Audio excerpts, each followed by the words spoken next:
Class में हम लोगों ने पढ़ा था वायरस होता क्या है, उसका क्लासिफिकेशन क्या है, और आज की स्टेज में हम देखेंगे क्या कि वो इन्फेक्शन काज कैसे करता है। जब वायरस इन्फेक्शन काज करता है तो उसके डिफरेंट स्टेजेस होते हैं, उसी स्टेजेस का हम लोग आज स्टडी करेंगे। इसको दूसरे हम ये कह सकते हैं कि ये जो है वायरस की एक लाइफ साइकिल है। अब वायरस की लाइफ साइकिल या इन्फेक्शन की स्टेजेस जो आपकी इच्छा वो कर सकते हैं, उसकी हम स्टडी करेंगे। इसमें जो पहला स्टेज आता है that is the attachment to the host. Attachment का मतलब होता है दो सरफेस का मिलना। यहाँ भी दो सरफेस मिलती है, एक सरफेस होती है वायरस का और दूसरा सरफेस होता है होस्ट का। होस्ट का सरफेस और वायरस का सरफेस दोनों क्या होते हैं, अटैच होते हैं। और अटैचमेंट को फैसिलिटेट करने के लिए जो चीज अवेलेबल होता है दैट इज रिसेप्टर। यहाँ ये है आपका होस्ट सेल्स, इस होस्ट सेल्स के ऊपर पाया जाएगा रिसेप्टर, और इस रिसेप्टर से वो रिकॉग्नाइज करके ढूंढता हुआ वायरस क्या करेगा, वहां पर पहुंच जाएगा, और पहुंचने के बाद से क्या होता है, उससे बाइंड कर लेता है।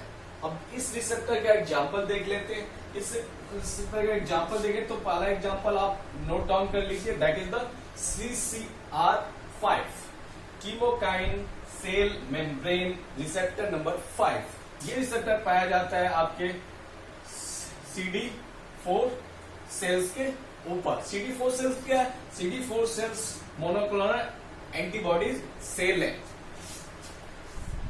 अब दूसरा एग्जांपल देखा जाए तो दूसरा एग्जांपल आपको लेके चलते हैं। रिसेंटली जो चीज हमें परेशान की है उसके ऊपर चलते हैं, that is the ACE2 receptor, angiotensin converting enzymes 2 receptors. ये रिसेप्टर पाया जाता है लंग्स के, किडनी की जो आउटर सेल है, सेल्स के जो बाहरी सरफेस है उसके ऊपर पाया जाता है। लंग्स के ऊपर पाया जा रहा है, यानी जो वायरस इसको इसकी तरफ जो है प्रभावित अटैचमेंट का फिलिक होता है, तो वो इसको क्या करेगा, बाइंड करेगा। और ये पाया कहाँ गया, लंग्स में पाया गया, किडनी में पाया गया, लीवर में पाया गया, ब्लड सेल्स की एपिथेलियम में पाया गया। तो इन सारी जगहों पर ये रिसेप्टर्स पाया जाता है। अब उस रिसेप्टर से बाइंड कर देगा, तो यहां पर जो इन्फेक्शन काज करने वाला जो वायरस है वो कौन से है, नोवल कोरोना वायरस, जिसके से हम लोग परेशान हो रहे हैं। तो ये तो हो गया आपका first attachment to the host. दूसरा स्टेज पे चलते हैं। दूसरा स्टेज है आपकी एंट्री। अब एंट्री का मतलब क्या हुआ, एंट्री का मतलब होता है, हिंदी में देखा जाए तो इसका मतलब हुआ प्रवेश करना। प्रवेश करेगा होस्ट सेल्स के अंदर। ये होस्ट सेल्स है। अब इस होस्ट सेल्स में पहले क्या हुआ, अटैचमेंट हुआ। यहां पर आया सेल्स, यहां पर रिसेप्टर है, अब ये क्या हो गया, अटैच हो गया। अब इस अटैचमेंट के बाद से ये पूरा का पूरा इसके भीतर चला जाएगा। तो दूसरे स्टेज में देखा जाए तो ये क्या हो जाएगा, इस सेल्स के भीतर पहुंच गया।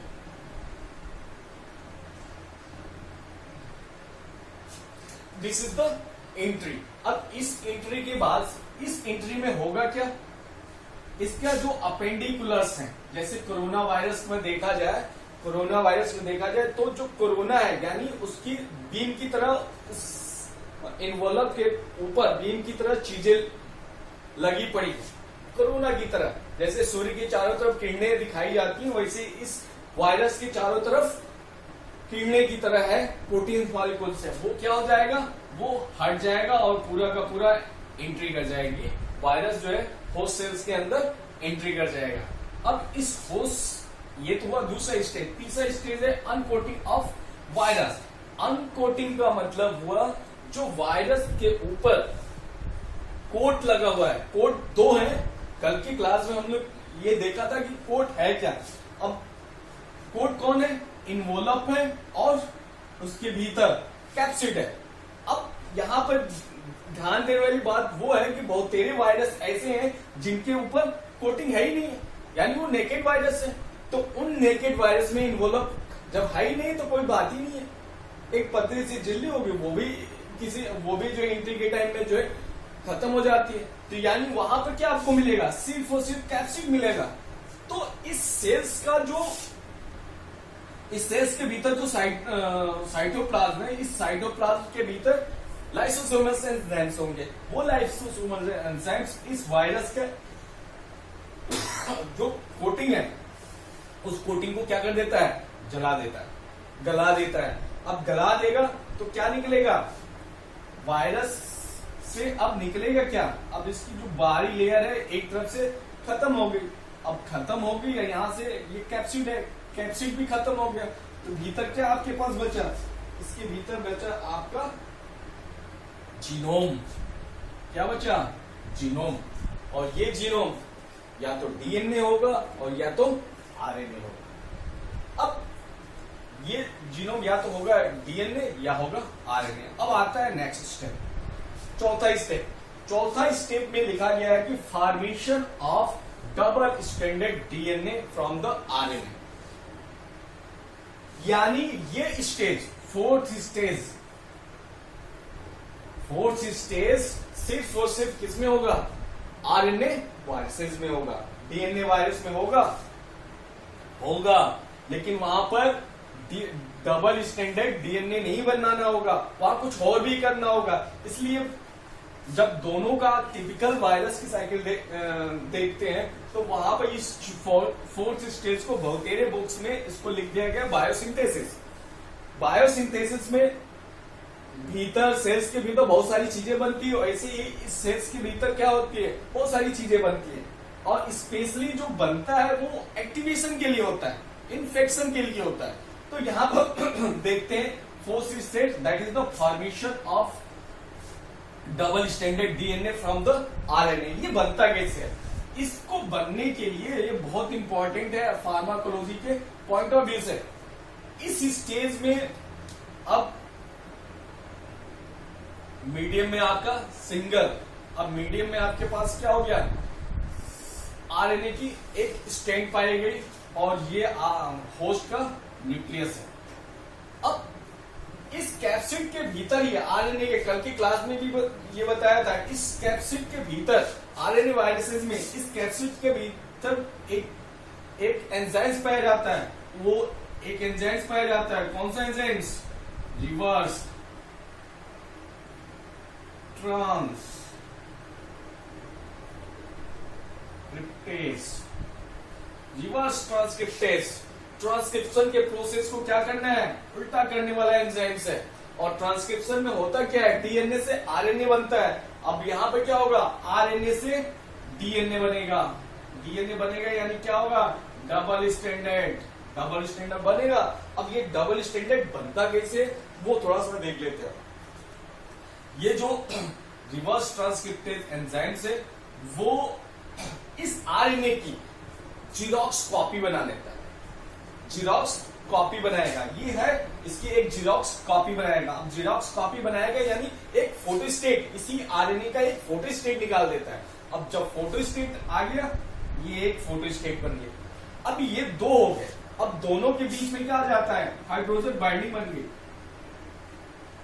तो अब ये सिंगल आरएनए से कहां बन गया, डबल आरएनए बन गया। और डबल आरएनए जब बाइंड हो जाता है, यानी दो न्यूक्लियोटाइड्स जब बाइंड हो गए तो वो हो जाते हैं डीएनए।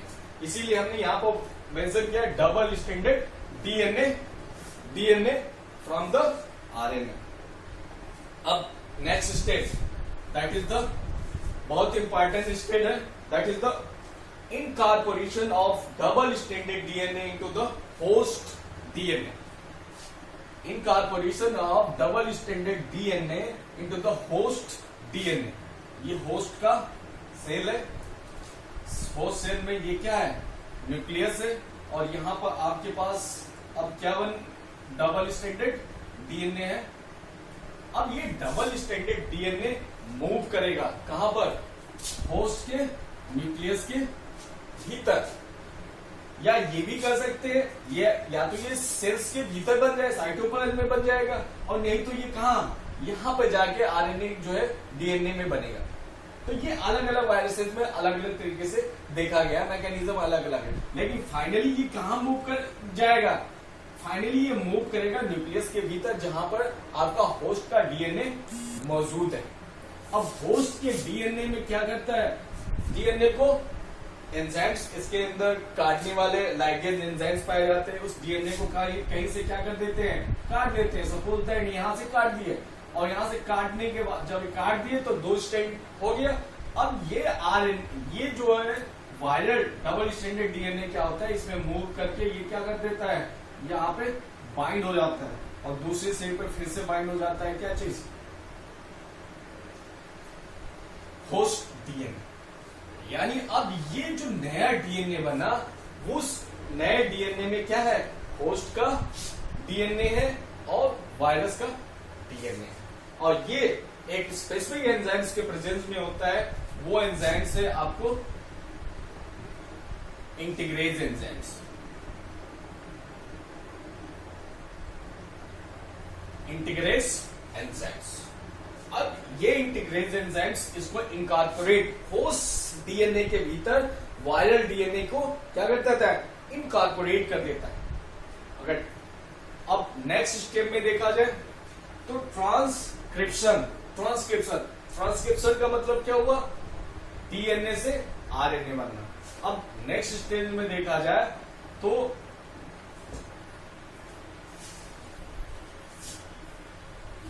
जगह छोटा है, इसलिए काम इसी में चलाना है, लॉकडाउन है। नेक्स्ट स्टेप में क्या होगा, ये डीएनए जो नया आपके पास डीएनए है, वो नए डीएनए से क्या बनेगा, आरएनए बनेगा। अब कौन सा आरएनए बनेगा, मोस्टली मैसेंजर आरएनए, और मैसेंजर आरएनए क्या करेगा, राइबोसोम्स के साथ मिलेगा, और राइबोसोम्स से मिलने के बाद से क्या बना देगा आपको, पॉलीपेप्टाइड चेन यानी प्रोटीन बना दिया। और ये काम डीएनए आपके होस्ट का से ज्यादा एक्टिव कौन सा पोर्शन हो जाता है, ये वायरस वाला पोर्शन ज्यादा एक्टिव हो जाता है, और वो 2 चीजें बनाता है, एक मैसेंजर आरएनए और दूसरा वायरल आरएनए। वो वायरल आरएनए क्या करेगा, वो नए होस्ट के लिए, नए होस्ट पे इन्फेक्शन के लिए, वो एक इन्फेक्शन के लिए जो एक कॉजिंग एजेंट बनाएगा। यहाँ पर हमने मेंशन भी कर रखा है, ये बनाता है क्या चीज, वायरल आरएनए, दूसरा बनाता है क्या, मैसेंजर आरएनए। मैसेंजर आरएनए से क्या बनेगा, प्रोटीन बनेगा। वो प्रोटीन बनेगा जो इसके ग्रोथ के लिए, इस वायरस के ग्रोथ के लिए रिस्पॉन्सिबल है। या जो नया वायरस बना, आरएनए वायरस बना, उसके अंदर रिवर्स ट्रांसक्रिप्टेज एंजाइम्स चाहिए, और reverse transcriptase enzymes is also a protein molecules. अब वो प्रोटीन मॉलिक्यूल्स कैसे बनेगा, मैसेंजर आरएनए के थ्रू ही तो बनेगा। तो वो ट्रांसक्रिप्शन, ट्रांसलेशन, उस प्रोसेस के थ्रू आपका बन गया क्या चीज, प्रोटीन मॉलिक्यूल्स। अब ये प्रोटीन मॉलिक्यूल्स और वायरल आरएनए दोनों मूव करते हैं कहां पर, पेरीफेरी की तरफ मूव करते हैं। नेक्स्ट स्टेप में ये पेरीफेरी की तरफ मूव करते हैं, यानी ये आपका हो गया वायरल आरएनए बना हुआ है, और ये वायरल आरएनए बना है, ये मूव किया, और नए जो प्रोटीन मॉलिक्यूल्स चाहिए वो मॉलिक्यूल्स हैं, वो मूव किधर कर रहे हैं, पेरीफेरी की तरफ। यहाँ पेरीफेरी पे आए, और पेरीफेरी पे आने के बाद से बर्डिंग बनाते हैं। अब बर्डिंग का मतलब क्या हुआ, पेरीफेरी पर आने के बाद से ये आपका लेयर क्या हो जाता है, ये जो आउटर लेयर है, होस्ट की जो आउटर लेयर है, उसमें ग्रोथ हो जाता है, और ये आरएनए इसके भीतर चला आता है। अब ये जो बर्डिंग वाली पोर्शन है, ये लगभग कहा जाता है कि मैच्योर स्थिति आ गई किस चीज का, वायरस का। अब इस मैच्योर स्थिति से आने से पहले एक एंजाइम्स काम आता है, that is the protease enzymes. Protease enzymes ये जो प्रोटीन्स बने हुए हैं ये इनएक्टिव फॉर्म में होते हैं, यानी जो एंजाइम्स बना हुआ है वो इनएक्टिव फॉर्म में यानी इनमैच्योर फॉर्म में है। उस मैच्योर फॉर्म को वो प्रोटीएज एंजाइम्स क्या करता है, प्रोटीएज एंजाइम्स, ये प्रोटीएज एंजाइम्स इसको एक्टिवेट कर देता है, और जब एक्टिवेट कर देगा और ये बड के भीतर आ जाता है, और बड के भीतर आने के बाद से धीरे धीरे ये लेयर है, ये बाहर की जो लेयर है धीरे धीरे क्या हो जाएगी, कोलैप्स करती है, और ये वायरस एक नया तैयार हो गया। और इसके जो नेक्स्ट स्टेप होगा उसमें क्या हो जाएगा, ये वायरस रिलीज हो जाएगा। अब ये वायरस रिलीज हो गया, अब ये वायरस क्या करेगा, ये वायरस या तो दूसरे होस्ट के ऊपर क्या करेगा, इन्फेक्शन काज करेगा, और नहीं तो इन्वायरमेंट में निर्जीव यानी पार्टिकल्स के रूप में प्रेजेंट होगा। और वायरस का वो स्थिति जिसमें वो पार्टिकल की तरह इन्वायरमेंट में प्रेजेंट होता है, उस स्टेज को या उस स्टेज को क्या बोलते हैं, virion. This is the all about the life cycle of virus, या इसको ये भी कह सकते हैं this is the stages of viral infection. और जो ये स्टेजेस आप एक बार फिर से नाम जान जाइए, दैट इज द अटैचमेंट, दूसरा है entry of the virus into the host cells, third है uncoating of the virus, it means release of the genome, चौथा स्टेप आता है आपका formation of double stranded DNA from the RNA, fifth stage आता है incorporation of double stranded DNA into the host DNA, six stage देखा जाए तो उसमें आता है ट्रांसक्रिप्शन, और ट्रांसक्रिप्शन दो चीजों की होती है, एक मैसेंजर आरएनए की होती है और एक वायरल आरएनए की होती है। सेवेंथ स्टेज में देखा जाए तो पेरिफेरी की तरफ ये मूवमेंट करता है, और एक्टिवेशन ऑफ प्रोटीन, जो भी प्रोटीन मॉलिक्यूल्स बने होंगे उनको एक्टिवेट किया जाता है। एट स्टेज में आता है budding formation on the host sales के ऊपर बडिंग ऑफ फॉर्मेशन, ये हो गया बडिंग ऑफ फॉर्मेशन। और नाइन्थ स्टेज में आता है रिलीज ऑफ द वायरस, और रिलीज ऑफ वायरस जो है दो फॉर्म में काम करेगा, या तो इन्फेक्शन का नया इन्फेक्शन काज करेगा, और नहीं तो इन्वायरमेंट में विरियान के रूप में प्रेजेंट रहेगा। Okay, thank you. Next class में हम देखेंगे एंटीवायरल ड्रग्स का classification with the mnemonics. Thank you.